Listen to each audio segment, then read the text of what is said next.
Ah,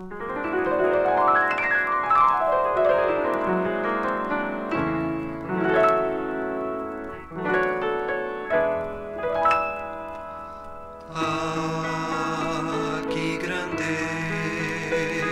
tu tens, meu Senhor, céus e estrelas tu és criado.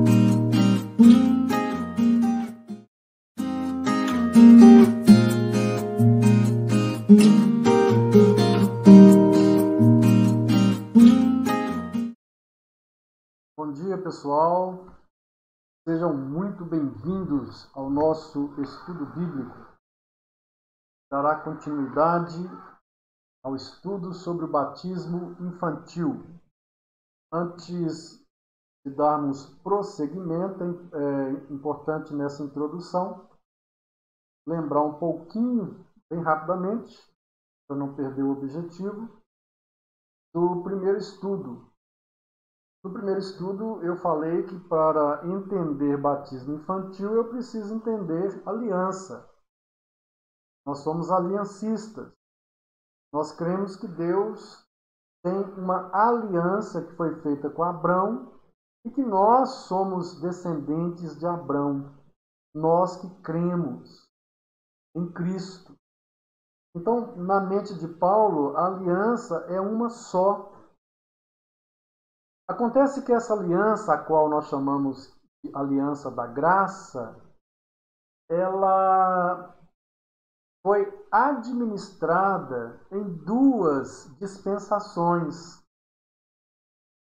A dispensação da lei e a dispensação do evangelho, mas a aliança é a mesma. É importante notar que na dispensação da lei, a salvação, ela era pela graça e era pela fé. A salvação nunca foi pelas obras ou pela obediência, o esforço humano de obedecer para merecer a salvação. Nunca. E na antiga dispensação, muito embora sendo a dispensação da lei, quando alguém se entregava a Javé e cria à luz da revelação daquela época, o que era possível crer, ela era justificada, como nós somos hoje. Ela era salva e recebia um sinal da salvação. E que sinal da salvação era esse? Ele era chamado de circuncisão. Então, a circuncisão era um sinal da fé, ou sinal de que a pessoa tinha recebido a salvação pela fé. Ela era circuncidada. A circuncisão, como sinal da aliança e como sinal da salvação, aliança da graça e salvação, ela também tinha dois aspectos que é importante a gente lembrar. A circuncisão significava, o sinal externo da circuncisão significava uma purificação interior, ao mesmo tempo que ela selava ou efetivava a fé da pessoa, ou ela selava a aliança com a pessoa pela fé, mediante a fé. Então, quando o adulto cria, a aliança era selada com ele por um sinal externo, que era a circuncisão, que também significava algo que ocorrera dentro dessa pessoa, ou uma purificação interior, ou um novo nascimento. Eu acho que aqui dispensa até a gente falar muita coisa aí sobre o batismo, né? Porque o batismo, na nova dispensação da mesma aliança abraâmica, o batismo, ele significa uma purificação interior, isto é, o despojamento da carne, ou despojamento do velho homem, e o renascimento de um novo homem, ao ponto que, ao mesmo tempo, o batismo sela a mesma aliança, ou ele mostra a efetividade da fé, que é a fé verdadeira. Podem notar que uma pessoa, quando ela não tem certeza que ela quer se entregar a Jesus, quando ela não tem essa certeza, geralmente ela evita o batismo. Geralmente ela evita o batismo. Agora, quando ela tem a certeza da salvação dela em Cristo Jesus, o que ela faz? Geralmente ela quer ser batizada, muito embora, vamos lá, muito embora muita gente batiza por questões emocionais, sem ter recebido o batismo interior, porque é aí que entra a circuncisão. O sinal externo da circuncisão está apontando para uma circuncisão interior, ao passo que o batismo, que é o sinal externo, está apontando para um batismo interior, ou uma purificação interior. Notem que o apóstolo Paulo, em Colossenses 2, 11 e 12, ele identifica para nós que batismo e circuncisão é a mesma coisa. Ora, se a realidade vivida da purificação interior, descrita lá em Tito 3, de 4 a 6, como um banho que foi dado a nós pelo Espírito Santo, nos purificando e nos fazendo nascer de novo, banho esse que Ezequiel profetizou, Isaías profetizou, Joel profetizou, dizendo: derramarei sobre vós água pura, derramarei o meu espírito e tirarei de dentro de vós a vossa imundície, e tirarei toda a idolatria, tirarei o coração de pedra, dar-vos-ei coração de carne. Isso se cumpre no batismo com o Espírito Santo. É nesse batismo que Jesus nos renova e nos regenera, conforme Tito, capítulo 3, de 4 a 6. É exatamente essa experiência interior que Paulo chama de circuncisão. Ele fala em Colossenses 2, 11 e 12, a seguinte coisa. Ele diz: porque nós não fomos circuncidados por mãos humanas, mas pela mão de Cristo.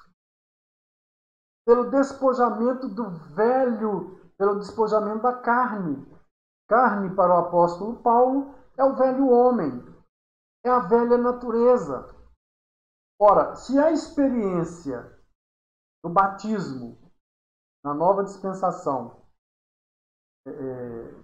significada ou simbolizada ou tipificada pelo batismo é a mesma experiência simbolizada, significada pela circuncisão, o que há de diferente aí é só que o selo da aliança mudou de uma operação da fimose para um derramamento de água ou uma imersão em água. Mas não tem como fugir que o selo da fé, como Paulo fala aos Romanos, que era a circuncisão, agora é o batismo. A pessoa crê e ela é batizada. O batismo é selo da aliança. O batismo é sinal que há uma aliança entre Deus e aquela pessoa. Pois bem, disso ninguém duvida. Agora, se a criança, na antiga dispensação, ela recebia, mesmo sem poder crer, o mesmo selo da fé. Olha que coisa interessante.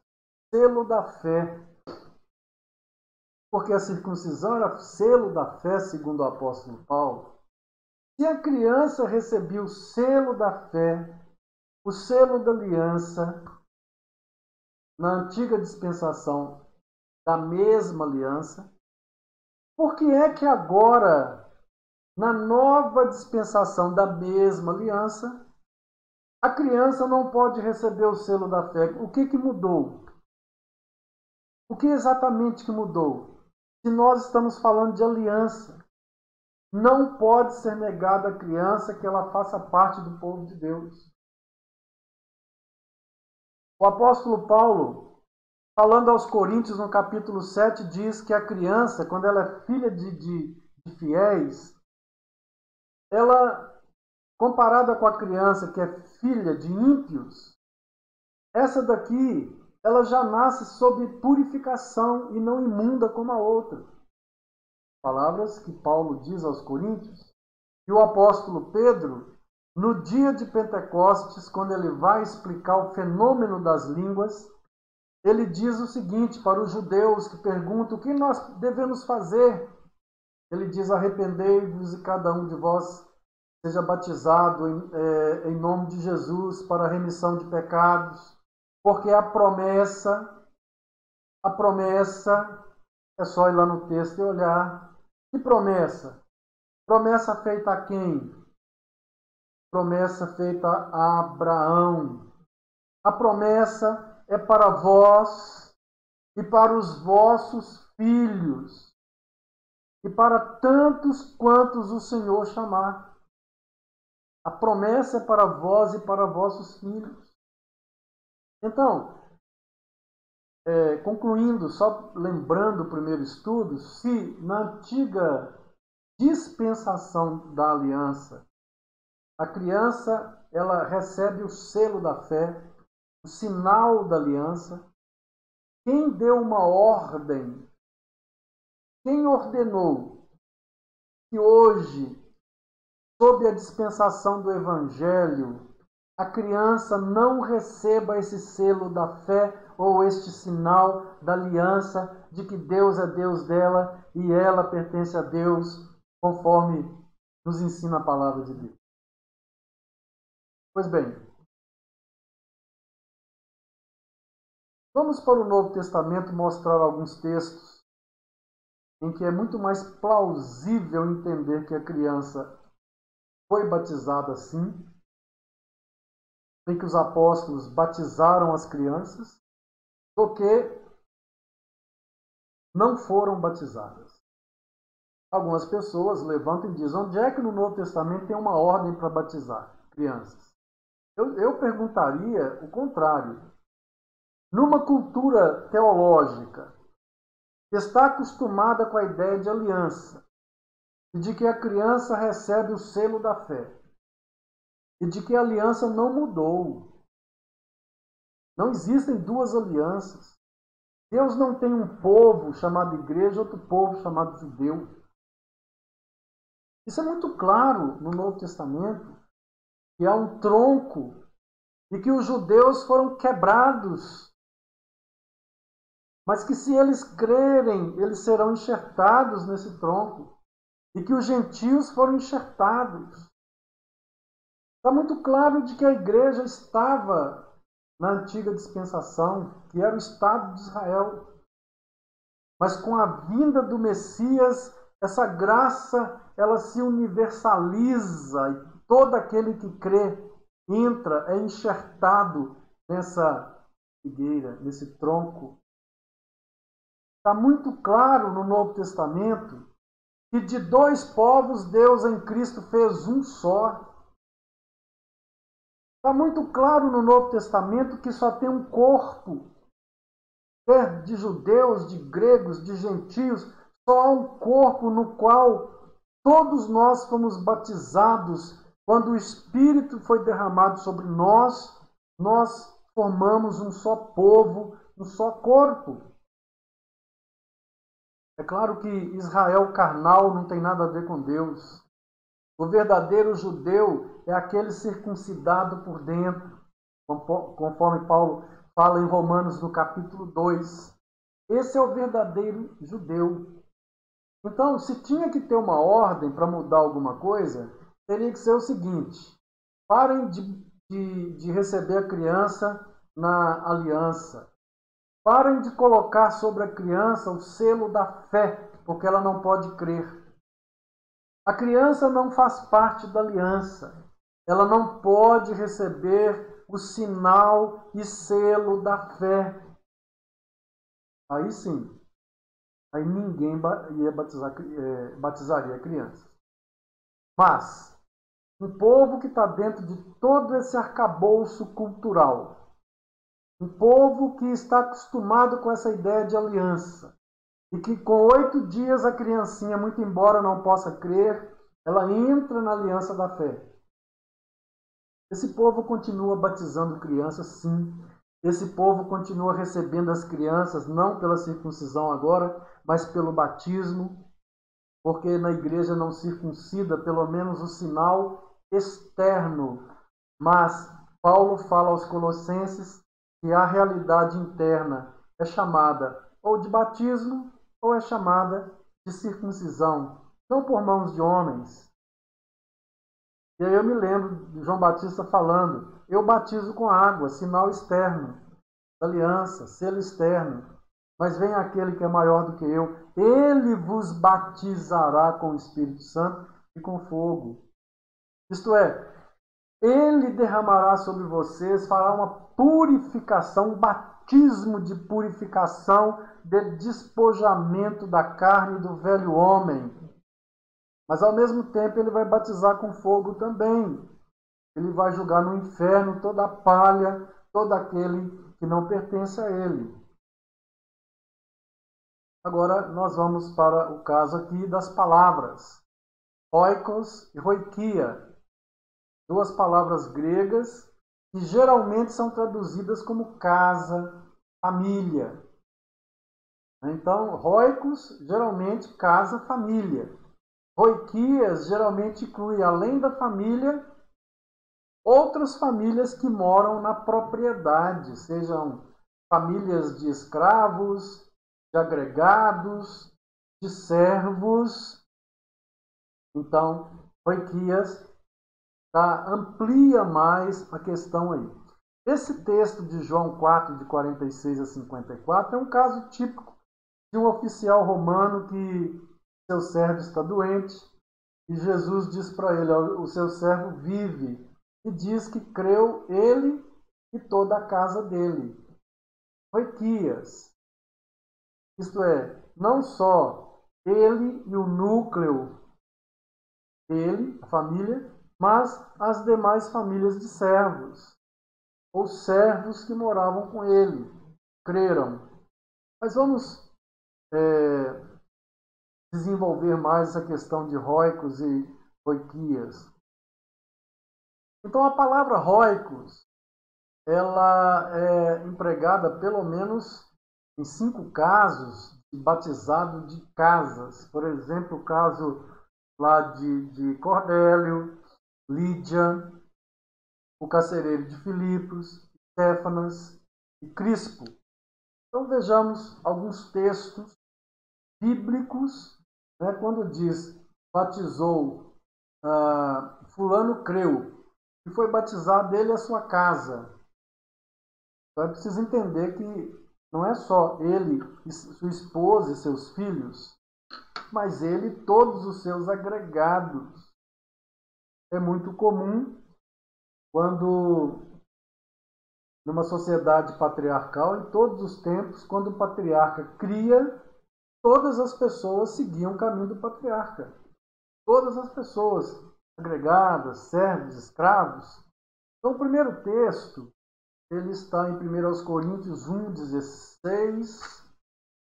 Eu vou verificando aqui na minha Bíblia. Você pode abrir a sua Bíblia. Paulo está falando que ele batizou só algumas pessoas. Em Corinto, ele diz assim, que ele batizou Crispo, Gaio, e ele fala também, lembra que batizou a casa de Estéfanas. Ele diz, batizei também a casa de Estéfanas. Então, aí, ele está falando sobre a família. Batizei a família. E aí? Não tinha nenhuma criança na família de Estéfanas? Há 50 anos atrás, As mulheres brasileiras, geralmente, toda regra tem exceção, e houve exceções há 50 anos atrás, mas geralmente uma mulher tinha 10 a 15 filhos. A minha família, eu estou com 59, a minha família teve 11, mamãe teve 11. Agora, imaginem Estéfanas, na época lá do Novo Testamento. Quantos filhos? E os agregados? Aqui diz que não batizou os que creram. Está falando que batizou a casa de Estéfanas. Porque há casos, por exemplo, que diz que creu fulano de tal e a sua casa. Creu ele e a sua casa. Aí está referindo a quem crê. Mas quando se refere a batizado, diz batizou fulano e a sua casa. Vejamos Atos 18, versículo 8. Em Atos 18, versículo 8, diz assim: Mas Crispo, o principal da sinagoga, creu no Senhor com toda a sua casa. Então, você subentende que a sua casa aqui, todos aqueles que podiam exercer fé, creram. Mas muitos dos coríntios, ouvindo, criam e eram batizados. Aqui está claro que se refere a pessoas que creram. Os que criam eram batizados. Então esse texto está claro. Crispo, o principal da sinagoga, creu no Senhor com toda a sua casa. Imagine que uma criança de 7 anos de idade, ela chega para o pai e diz: não, eu quero... meu pai agora está seguindo uma nova fé. Essa criança está incluída na casa aqui. E isso é crença. E por que ela não pode ser batizada? Essa criança. Vejamos ainda Atos 16, 15. Atos 16, 15.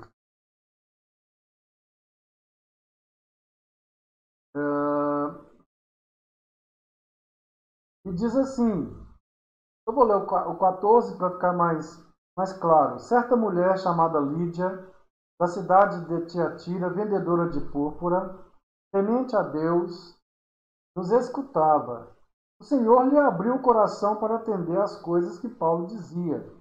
Depois de ser batizada, ela e toda a sua casa nos rogou, dizendo: se julgais que eu sou fiel ao Senhor, entrai em minha casa e aí ficai. E nos constrangeu a isso. Essa mulher era uma comerciante, era uma mulher que tinha dinheiro. Ela não é uma mulher da classe escrava ou da classe pobre. Ela era uma mulher empresária e naquela época essas pessoas tinham dinheiro. E aqui diz que ela creu no Senhor, depois de ser batizada ela e toda a sua casa, nos rogou, dizendo: se julgais que eu sou fiel ao Senhor, entrai. Eu quero levantar só um ponto aqui nesse texto. Onde é que está o marido de Lídia? Porque não é interessante uma mulher convidar homens para entrar na casa dela. Onde está o marido de Lídia? E aqui diz Paulo que nos constrangeu a isso. Ela nos constrangeu a entrar na casa dela. Ela e toda a sua casa. Eu realmente não posso, pela inteligência, entender que essa mulher aqui tinha uma casinha pequenininha com alguns filhos ali adultos. E é só isso. Uma mulher comerciante, uma mulher da posição dessa aqui, com certeza essa mulher, ela tinha agregados, ela tinha escravos, e o texto diz que ela e toda a sua casa,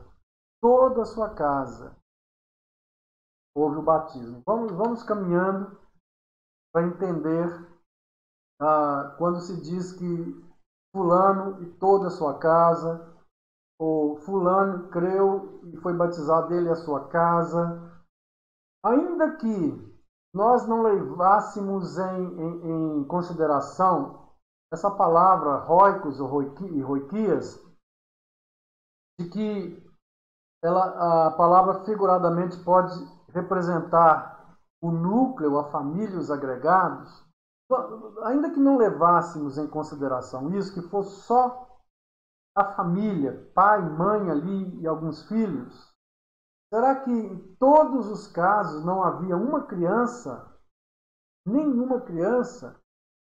Aí é pensar, né? É pensar qual que é o mais plausível. Eu acredito que todos vão dizer, numa sociedade em que geralmente a mulher tinha muitos filhos, e geralmente as judias, quanto mais filhos, melhor, porque era a cultura.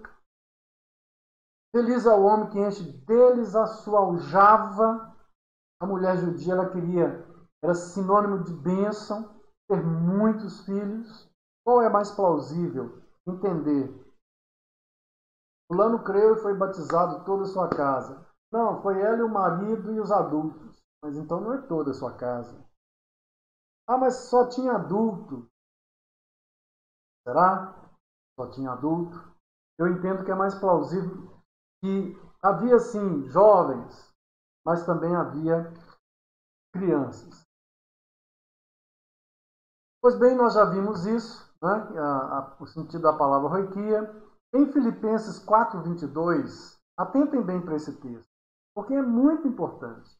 Todos os santos vos saúdam, especialmente os da casa roiquia, que é a casa no sentido maior, de César. Agora, notem bem que César era o imperador, na época era Nero.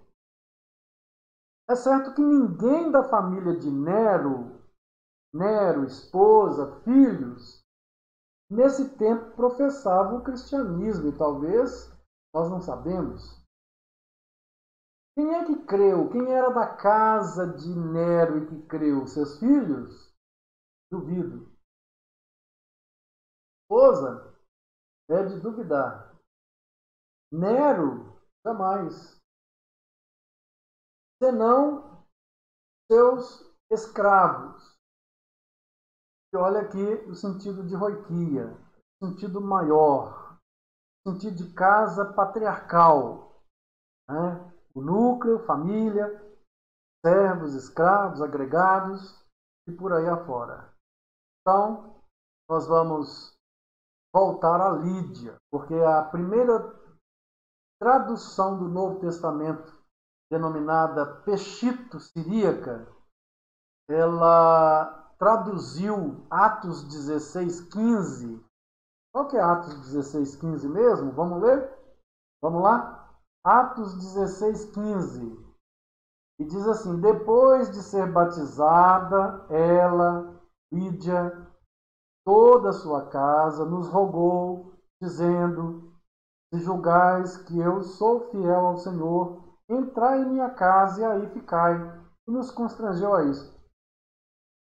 Essa primeira versão do Novo Testamento, a Peshito Siríaca, ela foi publicada poucos anos após a morte de João,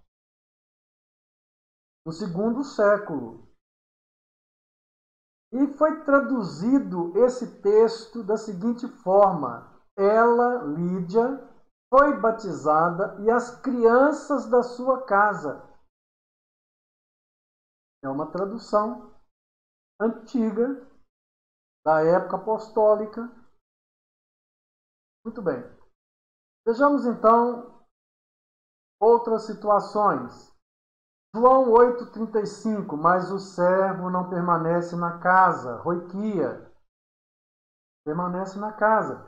Casa no sentido patriarcal, núcleo familiar e outras famílias, só batendo na mesma tecla. Marcos 13:34, que deixou a sua casa, roiquia, e deu autoridade aos seus servos.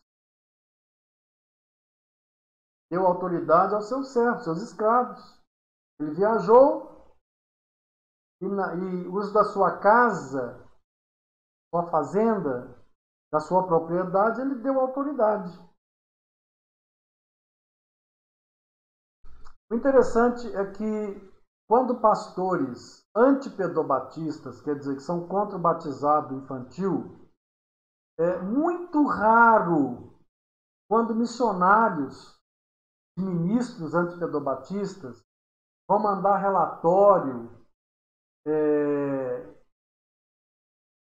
sobre batizados realizados, eles não usam essa expressão apostólica.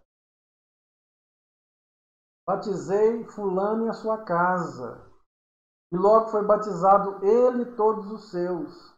Batizei também a família de Estéfanas. Raramente se encontra isso no relatório.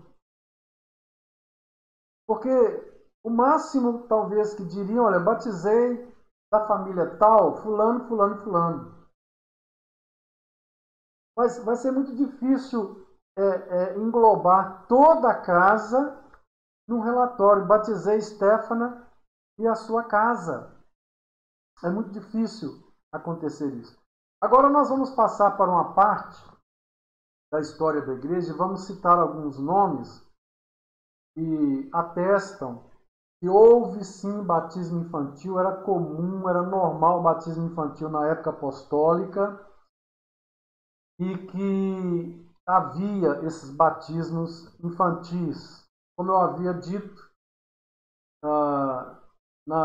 o batismo infantil para o apóstolo está na mesma relação que a circuncisão está para sacerdotes, Moisés, Arão, no Antigo Testamento.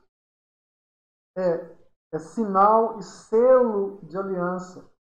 Os que creem recebem o sinal e o selo da justificação da fé.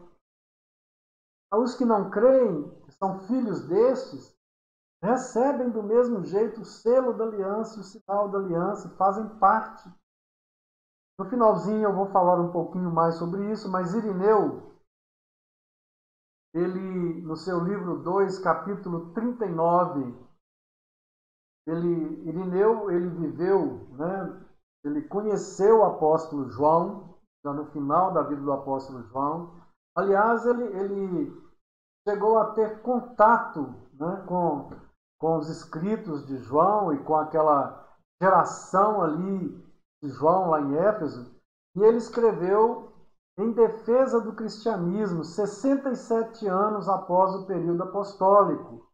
Então note que 67 anos é muito pouco, eu estou com 59.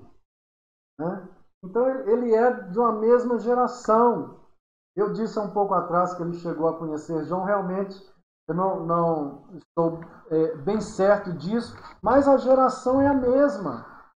Ele vive na mesma geração, ou pelo menos numa geração bem vizinha da geração ali que conheceu o apóstolo João no final da vida dele. Então, ele escreveu o seguinte: Cristo, veio para salvar todas as pessoas por si mesmo. Todas, digo eu, que por ele renascem para Deus. Infantes, crianças, jovens e pessoas idosas. Bem, mas onde está falando aí do batismo infantil? Essa expressão renascer, para os pais da igreja, ela está muito ligada ao batismo. Eles criam firmemente que o novo nascimento se dava de forma concomitante com o batismo. Eles acreditavam que o batismo, quando diziam que o batismo lavava pecados, era no sentido de que acontecia esse perdão dos pecados no mesmo tempo do batismo. Então, quando fala porque ele renascem para Deus, digo eu que por ele, por Cristo, renascem para Deus, ele inclui infantes, crianças, jovens e pessoas idosas. Agora, notem bem, Um homem que viveu cerca de 60 anos após a era apostólica. É gente que realmente tem conhecimento do que houve na era apostólica. Irineu. Orígenes, ele já vive 85 anos após o último apóstolo. Olha aí, não é tanto tempo, gente. Né? Não é tanto tempo. Orígenes já vai dizer, visto como o batismo da igreja é administrado para o perdão de pecados, eles acreditavam realmente que na cerimônia do batismo as pessoas recebiam o perdão e o lavamento de seus pecados. As crianças também são batizadas de acordo com o uso da igreja. Olha aí, de acordo com o uso da igreja. Desde que, se não houvesse nada nas crianças que exigisse perdão e misericórdia, a graça do batismo que seria desnecessária. É claro que com o passar do tempo, os pais da igreja, eles vão identificar o sinal com aquilo que é significado. Eles vão identificar o selo da aliança com aquilo que está selando. Então, eles vão começar a ensinar que o batismo ali lava pecados. É lógico que isso é uma heresia. Mas não é o foco da discussão aqui. O que nós estamos olhando na história aqui é se eles falam sobre batismo infantil e a prática do batismo infantil na época. É isso que está sendo discutido aqui. E não a heresia de que o batismo pode lavar pecados, como ocorre hoje num segmento cristão, que diz que o batismo lava o pecado das crianças quando a criança é batizada. O batismo não lava pecados. O batismo externo, exterior, feito com mãos humanas, como a circuncisão externa, exterior, feita por mãos humanas, também não trazia nenhum lavamento, nenhuma purificação de pecados, mas apenas significavam e selavam a fé pela qual se entrava a aliança, no caso do adulto. Então, o que está sendo investigado aqui é se esses homens, bispos, pastores, presbíteros, que viveram ali pelo 2º século, 3º século, pertinho da era apostólica, se eles fazem menção do batismo infantil como prática na era apostólica. E nós já vimos 2 aí que fazem, Irineu e Orígenes. Então vejamos mais uma vez Orígenes. Era por esta razão que a igreja tinha dos apóstolos a tradição ou ordem para administrar o batismo às criancinhas. Olha, Orígenes falando isso no 2º para a virada do 3º século, dizendo que os apóstolos tinham a praxis de batizar crianças. Então, atentem que pessoas que viveram lá perto dos apóstolos e que sabiam do que os apóstolos faziam, estão atestando que eles batizavam criancinhas. Porque aqueles a quem foram confiados os mistérios divinos sabiam que existe em todas as pessoas a poluição natural do pecado que deve ser apagada pela água e pelo Espírito. Agora, atentem bem. Eles atestam uma prática histórica, mas a interpretação dessa prática histórica consiste em heresia. Então, Orígenes, ele quer justificar que os apóstolos batizavam crianças porque a criança tinha um pecado e para ele o batismo lava os pecados. Eu acabei de falar sobre isso, é uma heresia. A testificação histórica está clara no início da fala dele. Era por essa razão que a igreja tinha dos apóstolos a tradição para administrar o batismo. Mas a interpretação dele dessa prática, por que os apóstolos batizavam crianças? porque elas tinham que ter os pecados purificados. A interpretação está errada de um fato histórico. Mas o que nós estamos investigando aqui é o fato histórico e não a interpretação que eles davam a esse fato histórico. Ainda Alberto, esse aqui é um historiador batista, com todo respeito aos irmãos batistas, mas os batistas, eles não aceitam batismo infantil. Agora vamos ver aqui um famoso historiador batista, ele falando sobre Orígenes. Quanto ao valioso testemunho de Orígenes, o historiador batista Alberto Newman se vê obrigado pelos fatos a fazer a seguinte admissão. Crendo que as crianças nascem no mundo contaminadas pelo pecado, isso é verdade, e que, portanto, precisam de remissão de pecados, isso também é verdade. Orígenes falou favoravelmente ao batismo de criancinhas como bem estabelecido costume das igrejas. Bom, agora vamos separar aqui. Orígenes falou do batismo de criancinhas, fato histórico, verídico. Então, Orígenes entende que que os apóstolos e os bispos e presbíteros batizavam também criancinhas, filhas de crentes. Fato histórico. O problema todo, eu vou repetir, não é o fato que Orígenes reconhece um fato histórico, é a interpretação que ele está dando ao fato. Por que os apóstolos batizavam? Isso é um fato histórico. Mas a interpretação dele é que é errada. É porque a criancinha tem pecado e ela precisa passar pelas águas para o pecado ser perdoado. Aí já é a interpretação de Orígenes. Mas o apóstolo, quando ele batiza, o presbítero, quando ele batiza a criança, o bispo, quando batiza a criança lá na era apostólica, no primeiro século, no segundo século, ele batiza porque ele entende que há uma só aliança. E a criança, como a criança na antiga dispensação, com 8 dias, precisava ser marcada com o sinal da aliança, também na nova dispensação, porque a aliança é uma só.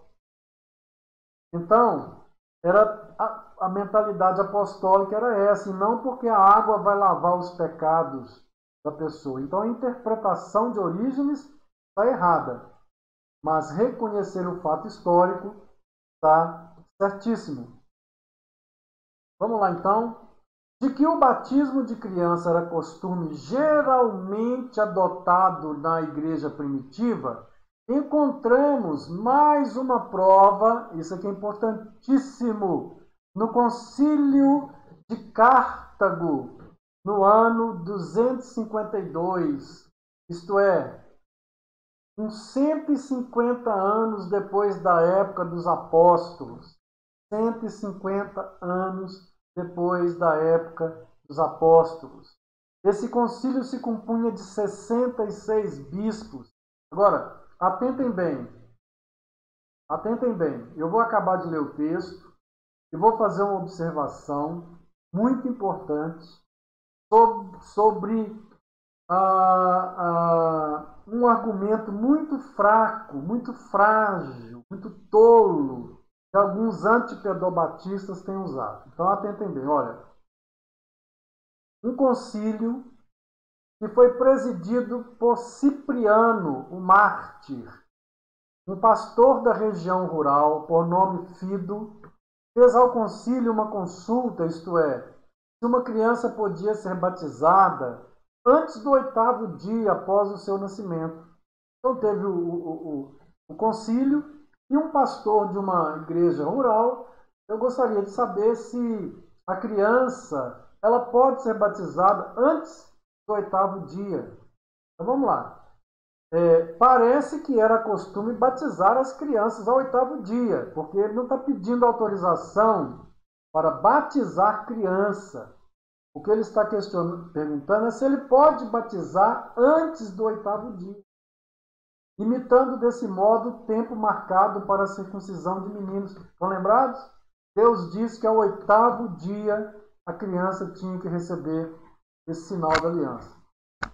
O concílio não pôs em dúvida o direito apostólico ou bíblico de batizar crianças, mas antes decidiu por unanimidade que as crianças podiam ser batizadas antes do 8º dia. Olha aí, um concílio cristão. Bom, alguns antipedobatistas, eles dizem o seguinte, que o batismo infantil foi criado pela Igreja Católica. Eles estão dizendo o seguinte, que é algo constantiniano. É após o imperador Constantino ter declarado, decretado, depois Teodósio, o cristianismo como religião oficial do império, aí mudou tanto de coisa e as crianças começaram a ser batizadas. Isso é lá para o ano 320 a 350. Notem que esse concílio, Orígenes, o primeiro que nós citamos, né? Deixa eu me lembrar bem que o Irineu, não é isso? Irineu. Notem que eles viveram antes de Constantino. Então já tinha prática, né, do batismo infantil antes de Constantino ser imperador. Santo Agostinho, 4º século. Por que são batizadas crianças para a remissão de pecados, se elas não têm pecado? Por que são purificadas no lavatório da regeneração, se não tem nenhuma corrupção? A mesma coisa de Orígenes. Agostinho está atestando um fato histórico, que as crianças eram sim batizadas, mas já no seu tempo persiste essa ideia da regeneração batismal, essa heresia. Então, uma coisa que é o fato histórico, que ele atesta, que havia sim batismo infantil. Agora, a interpretação teológica do batismo é que foi errada. E que continua errada até hoje, em alguns segmentos cristãos aí, que ensinam que o batismo vai regenerar a criança. Pelágio, da época de Agostinho, ele diz: caluniam-me como se eu negasse o batismo às crianças. Nunca tive conhecimento de alguém, nem mesmo o mais ímpio herético, que negasse o batismo às crianças. Porque quem pode ser tão ímpio que impeça as crianças de serem batizadas, de nascerem de novo em Cristo, fazendo que assim percam o direito ao reino de Deus? A mesma situação. Ele está atestando a veracidade histórica de que existe o batismo infantil naquela época, do 4º século, e que é uma prática que vem de antes, mas a interpretação de que o batismo lava os pecados e traz regeneração já é um erro teológico. Mas o fato histórico não é anulado por causa de uma interpretação teológica errada. Agora, algumas igrejas que não aceitaram a autoridade dos papas, são igrejas antigas, não são católicas romanas e que sempre tiveram a prática do batismo infantil. A grega não se submeteu ao papa, mas ela batizava as criancinhas, embora que por imersão. Agora, a pergunta é a seguinte: de onde foi que a igreja grega recebeu essa tradição de batizar crianças? Ah, foi de Constantino? Foi? Não. Ela não se submeteu a Constantino e a Roma. Então, de onde veio essa prática ou praxis do batismo infantil na igreja grega? A igreja armênia é outro caso. Uma igreja muito antiga. E essa corporação também não se sujeitou ao governo constantiniano romano, bem cedo na história. Essa igreja se separou da igreja grega e sempre administrou o batismo às crianças, imergindo-as 3 vezes e aspergindo-as outras tantas vezes. Aqui não está em discussão a interpretação que eles dão ao batismo ou ao ritual, não. Mas ao fato de que a prática do batismo infantil, e se ela não era ligada à Igreja Católica Romana, constantiniana, né, do quarto século, de onde ela aprendeu essa prática do batismo infantil? De onde veio essa tradição? Os nestorianos também constituem outro ramo da igreja grega, mas esses se opunham ao uso de retratos e imagens nos cultos e batizavam as crianças.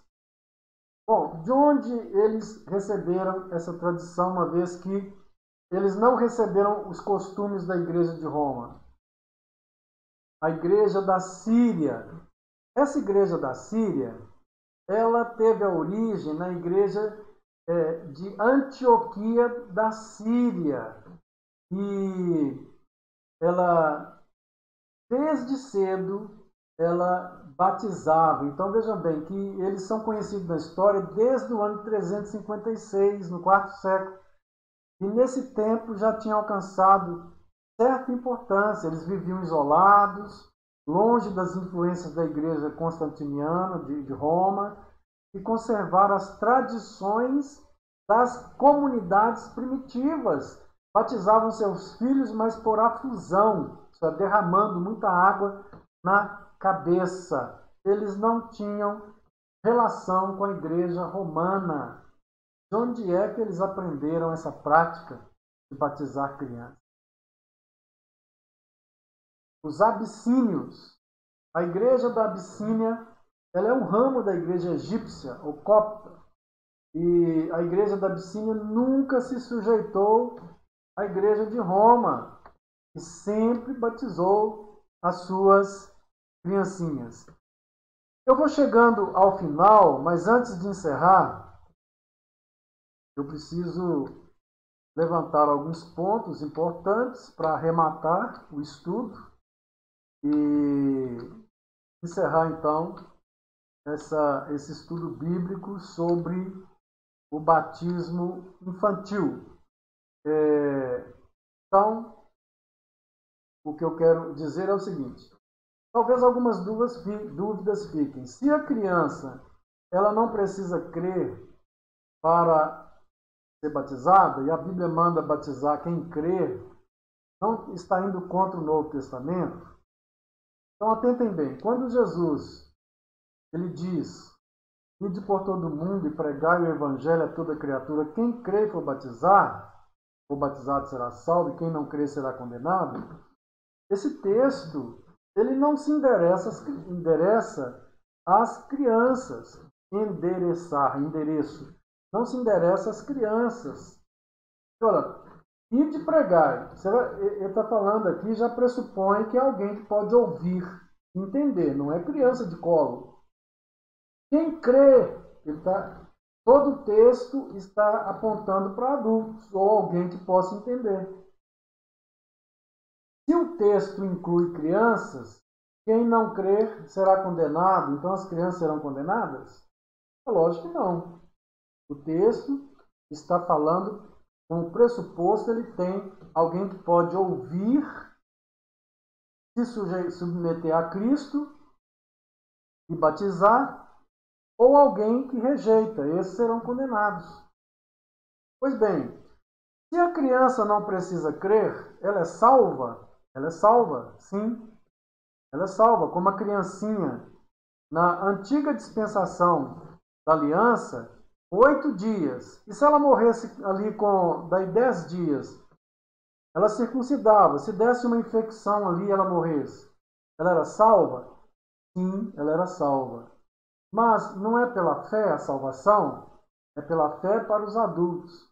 Os seus filhos, a fé do pai, A fé do pai está cobrindo, está representando o filho.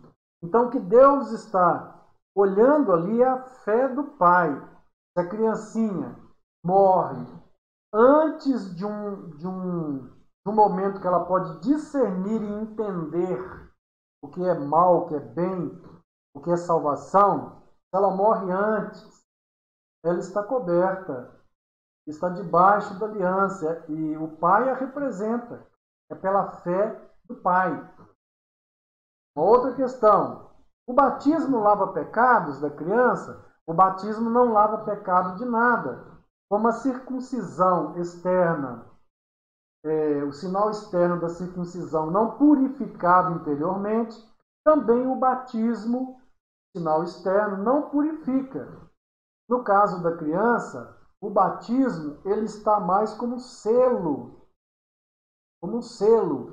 para o selo da aliança na vida da criança. Outra pergunta: então a criança, se ela já está salva, estando representada pela fé do pai, ela não precisa aceitar Jesus como Senhor e Salvador? Precisa. Os pais que têm seus filhos batizados precisam não só dar à criança a educação secular, mas a educação bíblica, para que a criança vá entendendo quem é o Salvador dela e não fique na cobertura da fé do pai para sempre, mas possa então professar a sua fé em Cristo. É por isso que em nossas igrejas, quando a criança chega a uma certa idade, que ela já está entendendo, ela precisa professar a sua fé pessoal. Ela precisa dizer: olha, o meu pai escolheu essa fé para mim, que eu não podia escolher, mas agora eu escolho. A mesma fé que o meu pai escolheu, eu estou professando. Daí para frente, ela é entre ela e Deus, é na fé dela.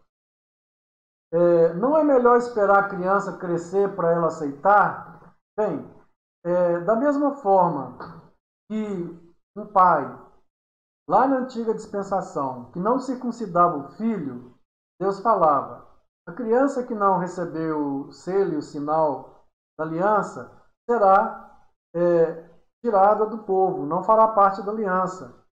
Da mesma forma, deixar de batizar suas crianças é pecado, é desobediência a Deus.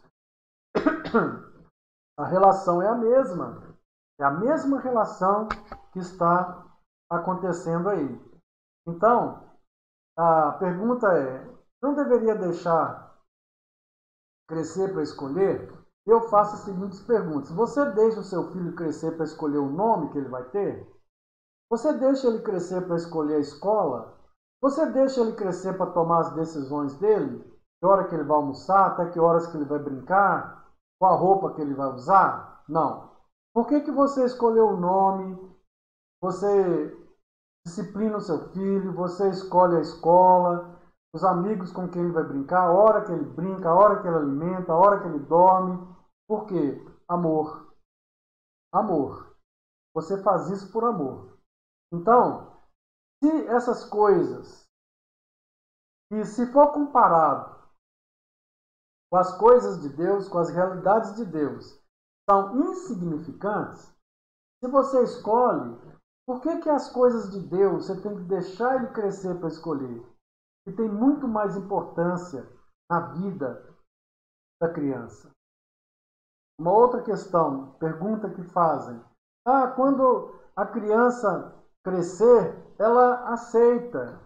Deixa ela crescer para ela aceitar depois que ela crescer. Bem, não é questão de aceitar, é questão de rejeitar.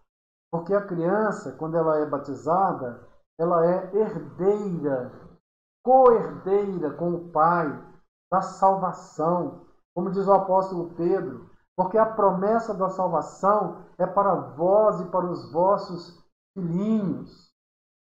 Então, não é questão de crescer para aceitar, já é dela.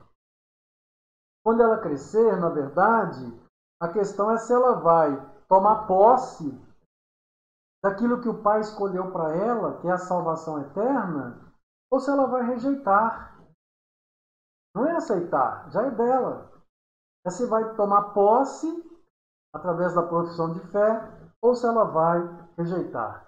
Eu espero que esse estudo sobre o batismo infantil possa ter elucidado muitas dúvidas, possa ter tirado confusões, esclarecido, e espero que tenha sido uma bênção aí na sua vida. Eu desejo a todos um domingo abençoado na presença do Senhor.